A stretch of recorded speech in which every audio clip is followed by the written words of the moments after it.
మొన్న అన్నాడు నేను 15 ఆగస్టు లోపల 2 లక్షల రూపాయల రైతు రుణమాఫీ చేస్తాను నేనంటే, రేవంత్ రెడ్డి నువ్వు 15 ఆగస్టు లోపల చేయకపోతే నువ్వు రాజీనామా చేయాలా, నువ్వు చేస్తే నేను ఎమ్మెల్యే పదవికి రాజీనామా చేసి మళ్ళీ సిద్దిపేటలో పోటీ చేయను అన్నాడు. నేను ఆ సవాల్ను స్వీకరించి, మంచిది హరీష్ రావు గారు నీ సిట్టి జేబులో పెట్టుకో రాజీనామాది, 15 ఆగస్టు తర్వాత సిద్దిపేటకు నీ శని వదులుతుంది, చింతమాడికలో పోయి చింతచెట్టు కింద వండుకో అని చెప్పిన. ఇవాళ ఏమంటుండే అమరవీరుల స్తూపం దగ్గరకు పోయి దాన్ని కూడా ఆయనకి ఎప్పుడు మోసం చేయాలనిపిస్తే ఆ మోసానికి ముసుగు అమరవీరుల స్తూపం.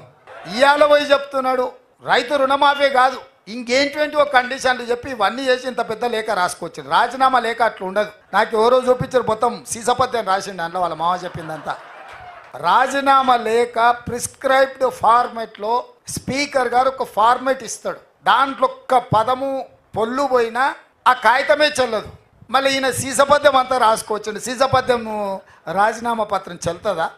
పెద్ద తెలివి అనుకుంటుండే ఆయన.